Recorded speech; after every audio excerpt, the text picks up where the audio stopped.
দিনটা ছিল রাস পূর্ণিমার দিন। আমাদের এখানে ধান্যকুড়িয়াতে বিশেষ এক উৎসব হয়, ভীষণ জনপ্রিয়, যেটা হচ্ছে রাস উৎসব। এখানে প্রথমেই দেখতে পেলে যে কৃষ্ণ খুব চুপি চুপি চতুর্দোলায় করে একেবারে একলা একলা পালিয়ে যাওয়ার মতো করে পালিয়ে গেল।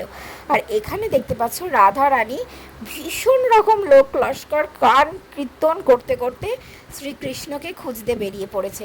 প্রতি বছরে এই উৎসব ভীষণ রকম আনন্দের সাথে আমরা পালন করি। একেবারে মারাত্মক জনপ্রিয় এই অনুষ্ঠানটি আমাদের ধান্যকুড়িয়াতে। লোকজন বা জনসমুদ্র দেখে তোমরা আশা করছি সেটা বুঝতেই পারছো। আর আমরা প্রচণ্ড আনন্দ করি এই উৎসবে।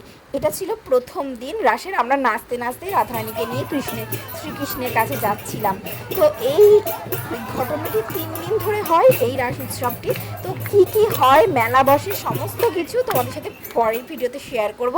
ততক্ষণ ভালো লাগলে অবশ্যই লাইক, শেয়ার অ্যান্ড সাবস্ক্রাইব করতে ভুলো না। টাটা।